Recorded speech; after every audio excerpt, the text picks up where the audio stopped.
Kalau mau jadi aku, kamu tinggal main TikTok. Kalau mau tengok aku, kamu tinggal buka YouTube. Apakah kamu cinta? Apa kamu sayang? Aku mau bersahabat sama kamu. Hai anak-anak Miss. Di sini Miss akan mau menceritakan sebuah cerita rakyat. Cerita rakyat ini berasal dari Papua. Judul cerita ini yaitu Asal Mula Pohon Kelapa. Nah, anak-anak Miss ingin bertanya, di sini siapa yang tahu pohon kelapa itu bagaimana? Pastinya sudah tahu dong pohon kelapa itu bagaimana, ya kan? Apalagi pohon kelapa ini banyak tumbuh di rumah-rumah, di depan maupun di belakang rumah, ya kan? Pohon kelapa ini juga pastinya buahnya enak dan banyak diminati orang-orang. Dan kayu dan pohonnya pun kayunya bisa digunakan buat membuat kursi dan sebagainya alat dari kayu. Miss di sini mau nanya lagi nih, apakah semuanya sudah pada mendengar cerita rakyat asal mula pohon kelapa ini? Ada yang udah, ada yang belum ya? Oke, baik. Di sini Miss akan mau menceritakannya. Semuanya sudah semangat kan mau mendengarkannya? Oke, sudah ya. Oke, Miss akan menceritakannya. Beginilah kisah cerita rakyat ini. Kisah ini berasal dari sebuah kampung yang terletak di hilir sungai Vaid dari pantai Savan. Hiduplah sepasang suami istri yang berbahagia. Suami bernama Bibi Ripit dan istrinya bernama Tewe Raut. Mereka memiliki seorang anak tunggal yang sangat dikasihi dan dicintainya. Anaknya bernama Cipril. Karena Cipril merupakan anak tunggal, maka dia sangat dimanja. Namun sayangnya sangat penakut. Sifat penakut Cipril inilah yang menggoreskan kisah tragedi yang dalam. Pada suatu hari yang cerah, ketika mereka duduk-duduk dekat tunggu sambil membakar sagu dan daging kasuari hasil buruan Bibi Ripit.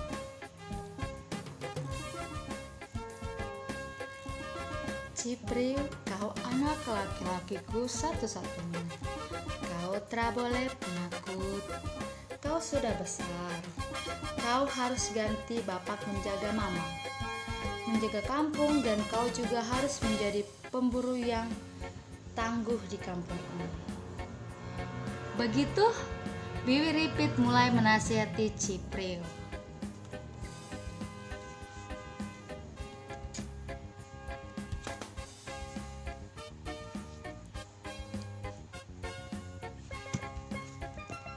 Cipril kan masih kecil, jadi masih penakut apa-apa. Tiba-tiba Tewe Raut membela. Cipril hanya diam saja sambil tidur-tiduran di pangkuan ibunya. Cipril sudah besar. Dulu aku juga sebesar itu sudah belajar berburu, buat panah sendiri, belajar mengukir patung, dan aku disuruh di rumah jauh dengan laki-laki lain oleh kakekmu, Cipril. Nah, kamu mulai besok tidurlah di rumah jauh dengan bapak. Jangan kau bermanja-manja terus di bumi. Bibi Ripit menasihatinya lagi. Bibi Ripit untuk beberapa hari lagi. Cipril belum cukup besar untuk tidur di rumah jauh. Kembali Tewe Raut menjawab,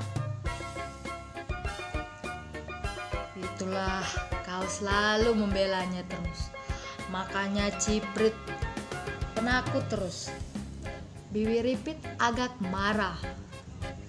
Kemudian ia meninggalkan istri dan anaknya untuk tidur di rumah Jeu, rumah panjang, tempat berkumpul dan tidur para lelaki dewasa.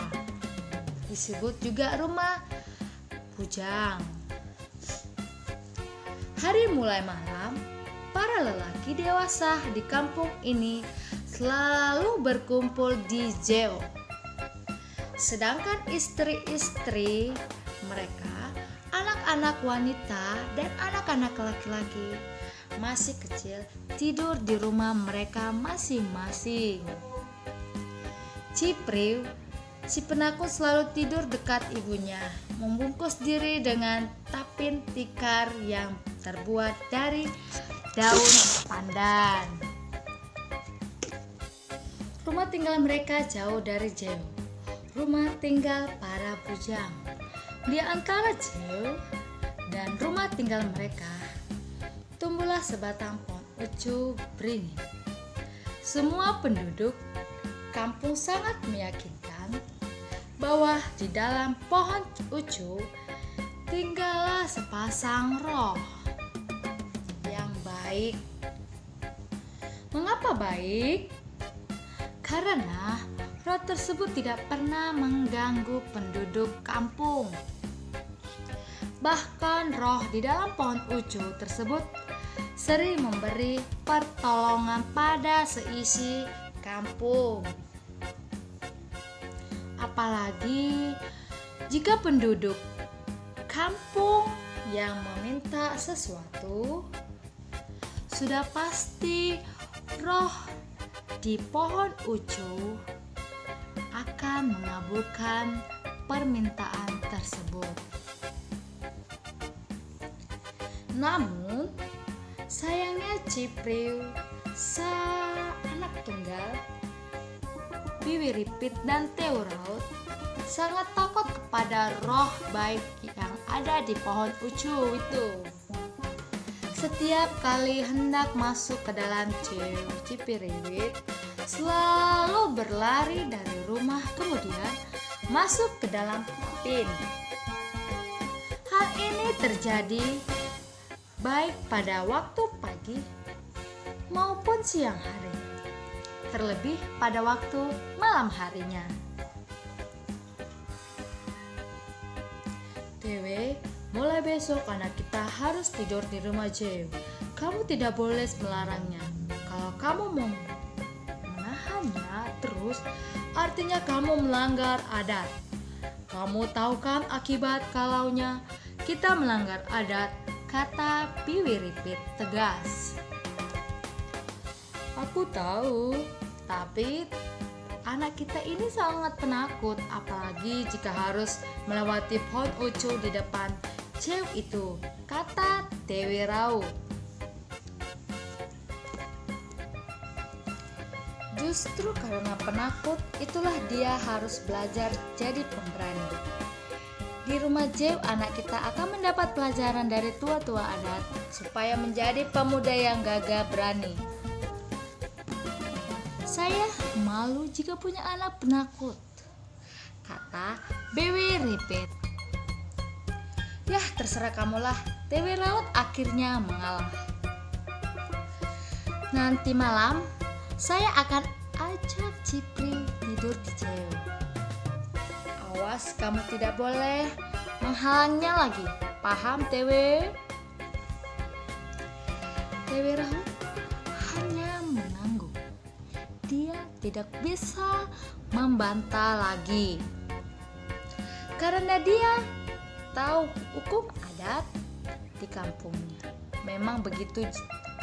Jika dia membantahnya, maka dia akan dihukum jaga anaknya.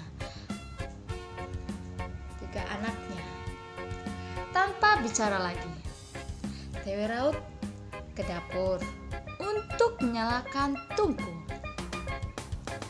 Dia akan membuat sagu dan daging bakar untuk bekal Cipriu di Jeu. Mulai hari itu, Bibi Ripit sudah melarang Cipriu tidur dengan ibunya.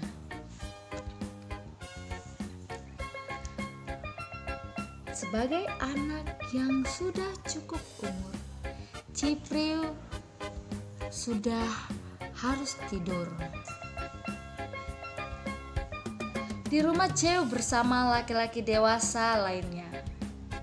Namun sayang, Cipriu selalu tidur lebih awal dari teman-temannya. Ketika gelap mulai turun, Cipriu berbaring lebih dahulu sambil membungkus diri di dalam kapin. Ia tidak berani tidur sendiri, selalu diantar orang banyak.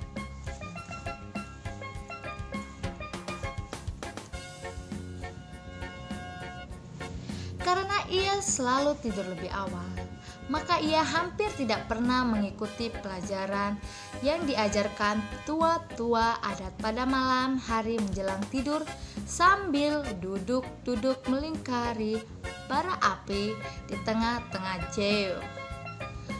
Saat-saat seperti itu, ketua adat akan bercerita tentang kekayaan nenek moyang mereka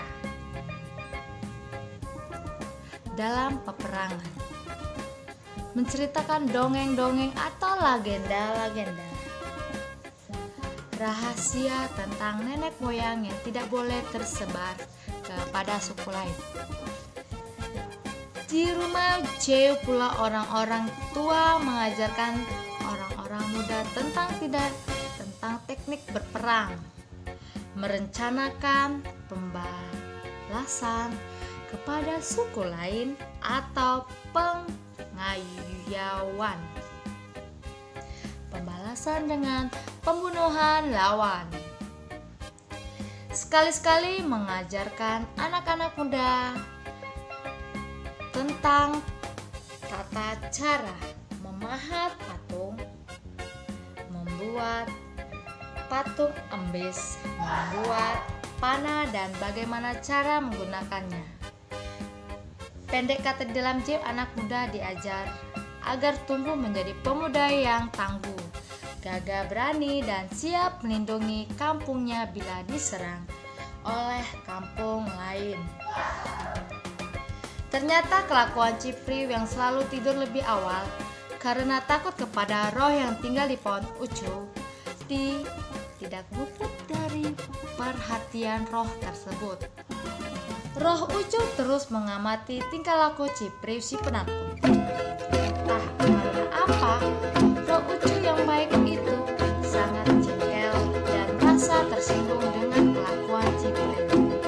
Roh itu tidak habis pikir mengapa Cipriu sangat takut padanya, sementara penduduk kampung yang lainnya sangat menghormati dan mengagungnya sebagai roh yang baik, roh yang selalu mengabulkan segala permintaan mereka. Kenapa anak-anak ini selalu takut kepada saya, padahal penduduk kampung yang lain menganggap aku sebagai roh baik? Aku selalu mengabulkan permintaan mereka. Awas, suatu saat nanti akan saya ambil dan akan saya bunuh. Begitu kata roh ucu dalam hatinya. Mata pencarian penduduk kampung hilir sangat pahit adalah berburu ke hutan. Banyak binatang buruan di belantara hutan asmat. Hasil buruan mereka lebih dari cukup untuk menghidupi keluarga mereka. Begitu pula setiap hari Cipriu Biwiripit sangat sibuk berburu di kasuari dan binatang hutan lainnya untuk memenuhi kebutuhan hidup keluarganya. Setiap kali Biwiripit berburu, ia selalu membawa Cipriu dengan maksud agar Cipriu mau melihat dan belajar bagaimana cara berburu yang baik. Namun sayang, karena Cipriu penakut, maka ia tidak mau berburu jauh-jauh dari ayahnya. Ia selalu berada tepat di belakang ayahnya. Kemana ayahnya melangkah, Cipriu selalu mengikutinya. Cipriu, coba kalau halau babi yang ada di sebelah kanan, perintah Biwiripit. Bapak, jangankah, saya kan takut kalau harus jalan sendirian ke sana. Di hutan ini pastinya banyak roh, kata Cipril ketakutan. Cipril, kalau kamu terus penakut begini, bagaimana kau bisa jadi pemuda yang gagah berani? Kata Piwiripit mulai marah. Tapi Bapak, saya memang takut. Saya tidak berani ke sana sendirian, kata Cipril. Ia merasakan kakinya mulai kaku. Dia tidak mampu lagi mengangkat kakinya. Dia gemetar dan akhirnya jatuh pingsan ketakutan. Melihat kondisi anak yang jatuh pingsan ketakutan, Biwiripit pun tidak berani memaksa anaknya lagi untuk pergi berburu sendirian. Bagaimanapun Biwiripit teramat kasih kepada anak tunggalnya. Setiap kali berburu, bapaknya selalu membawa barang buruan ke rumah Ceu terlebih dahulu. Selalu berlari cepat-cepat memasuki Ceu. Ia takut melewati pohon ucu yang ada rohnya. Cipril akan cepat berlari kemudian menyembunyikan diri di dalam gulungan tapin. Begitu setiap kali ia lakukan, sementara roh ucu terus mengamatinya. Roh ucu semakin tersinggung dan marah melihat tingkah laku Cipril. Awas, kalau berapa hari lagi Cipril masih tetap takut padaku, akan saya bunuh. Begitu roh ucu merencanakan suatu pembunuhan. Tapi sebaiknya akan aku beri peringatan terlebih dahulu, bisiknya dalam hati.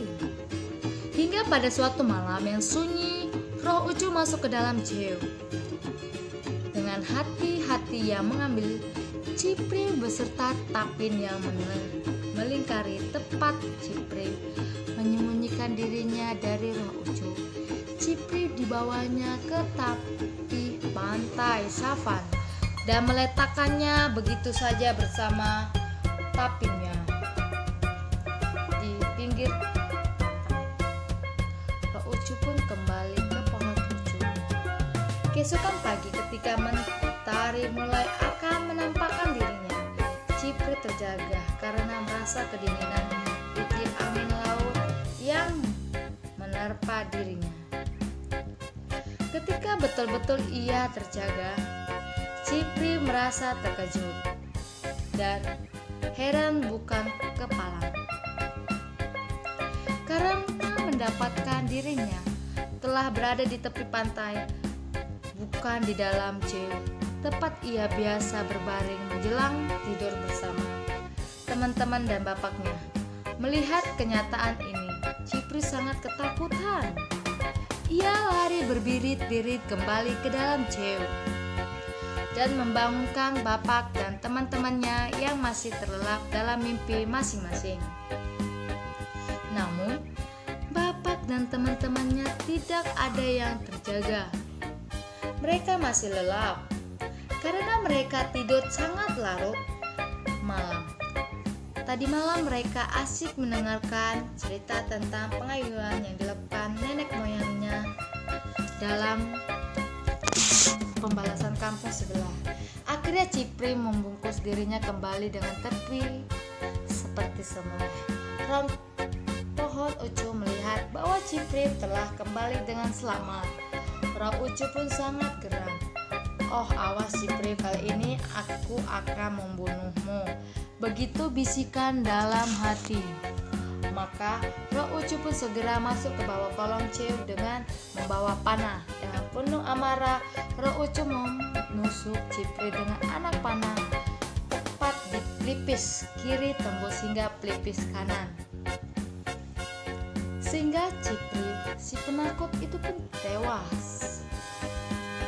Roh ucu pun tidak mencabut anak panah itu, sehingga Cipril terkapar dengan anak panah tetap menancap pada pelipisnya. Sementara hari semakin siang, sinar mentari terang menderang menyinari perkampungan diri Sungai Fight. Semua orang tertidur. DJ telah terjaga dari mimpi.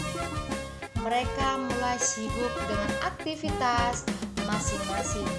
Ada yang mengasah panah, ada yang membuat bara api untuk membakar daging babi sisa semalam tadi, ada yang mengambil air, ada pula mulai memahat menyelesaikan ukiran patung bis pesanan keluarga yang meninggal. Di antara kesibukan itu yang dilihat hanya Cipri yang belum terjaga. Maka salah seorang membangunkan Cipri tanpa membuka tapin yang membungkusnya terlebih dahulu. Cipri ya, payung Butita. Cipri, bangun sudah. Teriaknya tidak ada jawaban. Cipri ya, Bayung Butita. Cipri, bangun sudah. Kembali ia berteriak sambil mengguncang-guncang Cipri. Cipri tetap berbaring, tak bergerak. Sekali lagi Cipri dibangunkan Bayung Butita. Bayung Butita, Cipri ya, bangun sudah. Begitu ia berteriak membangunkan Cipri. Tapi tidak ada tanda bahwa Cipri mendengarnya suara itu. Isi tapin tetap membisu dalam kaku yang dingin. Temannya merasa heran dan penasaran. Tidak biasanya, Cipri tidur sampai sesiang ini. Biasanya Cipri bangun lebih awal dari teman-temannya karena ia berbaring lebih awal. Maka dengan rasa penasaran, dibukalah dengan segera tapin Cipri. Royang Agung, tolong! Ia berteriak terkejut dan sangat ketakutan ketika mengetahui Cipri telah berbujur kaku tanpa nyawa dengan anak panah menembus pelipis kiri hingga tembus pelipis kanan. Tua, ada Bapak, teman-teman, tolong! Cipri telah meninggal. Dia melolong berteriak sekencang-kencangnya memanggil tua-tua adat Bapak Cipri dan teman-teman yang ada di Jeu. Sekali lagi ia berteriak memanggil orang-orang yang ada di Jeu untuk menyaksikan keadaan Cipri.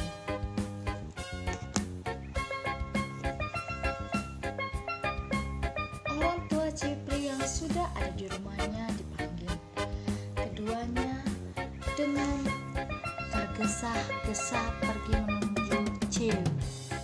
Mereka mendapai anak tunggalnya sudah terbujur kaku meninggalkan semua yang dicintainya dengan cara menggenaskan.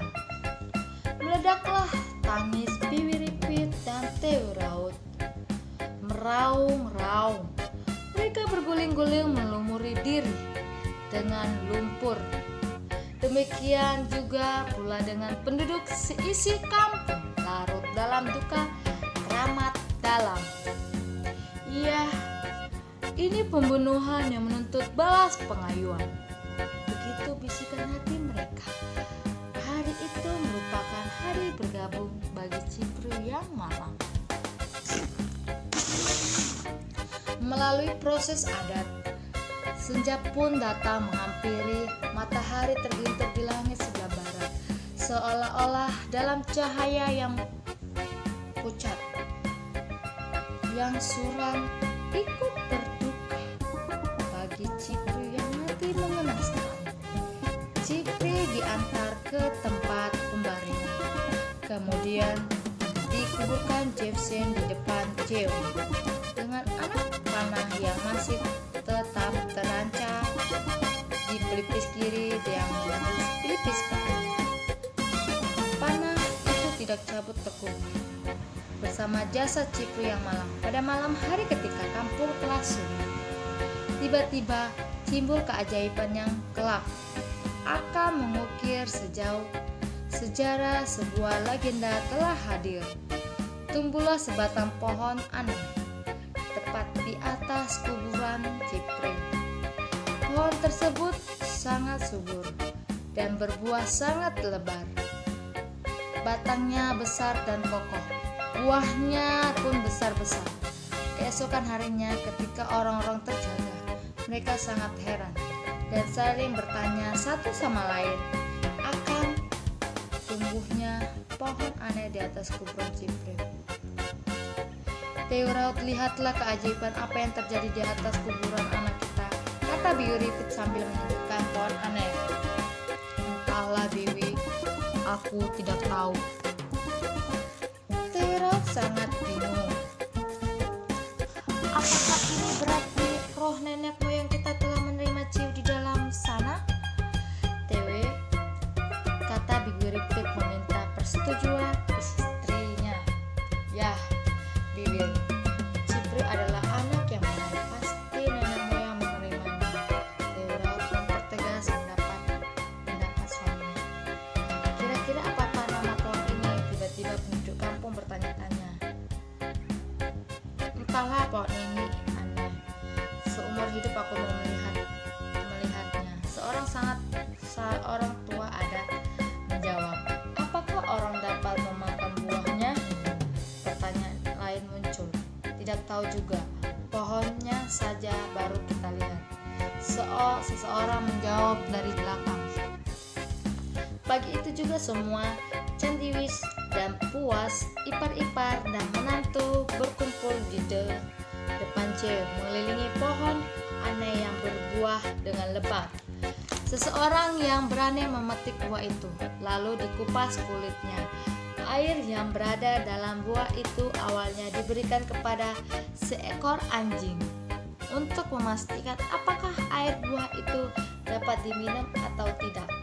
Ternyata anjing yang meminum air buah itu tidak mati. Maka penduduk kampung bersepakat bahwa air buah itu dapat diminum oleh manusia. Begitu pula dengan daging buah itu dicoba kepada anjing. Karena anjing tidak mati, maka semua penduduk kampung akhirnya memetik itu dan memakannya. Namun tak seorang pun tahu apa nama pohon aneh ini. Ketika mengupas kulit buah, mereka mengamati isi di dalamnya. Tapaklah seperti garis mata, mulut serta bekas hidung Cipri. Mereka berkeyakinan bahwa pohon ini jelmaan dari Cipri. Suatu hari, orang tua Cipri, Biwi Ripit dan Teuraut bermimpi.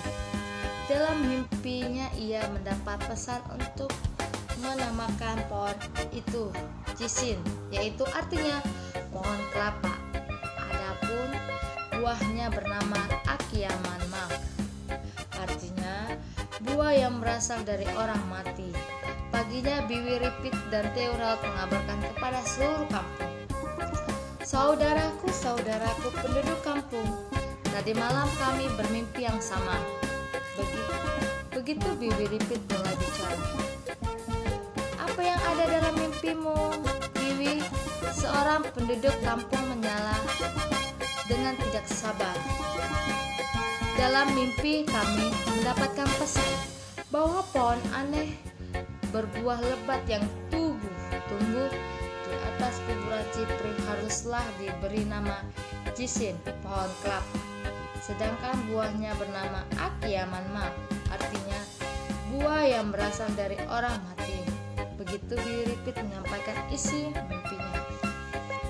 Baiklah, mulai sekarang pohon aneh ini kita namakan Jisin dan buah Akiamanmak, karena memang dia berasal dari jasad Cipri, kata ketua adat menegaskan. Sejak itu pohon tumbuh pada banyak tempat di Asmat, dan orang-orang Asmat menyebutkannya sebagai pohon Jisin atau pohon kelapa. Nah, baik anak-anak Miss, tadi kita sudah mendengarkan cerita rakyat berasal dari Papua. Nah, di sini cerita ini menceritakan bahwa kita tidak boleh penakut, tidak boleh takut. Oke, kita harus berani dan kita tidak boleh menakut kepada orang tua, menakut kepada orang lain. Karena apa? Orang lain itu kalau kita takuti pasti marah. Seperti cerita tadi. Nah, anak-anak Miss, kita tidak boleh takut ya, kita harus berani. Pohon ini sangatlah bermanfaat bagi kita. Apa bisa kita buat? Oke, baik anak-anak Miss, sekianlah cerita rakyat yang Miss bawakan.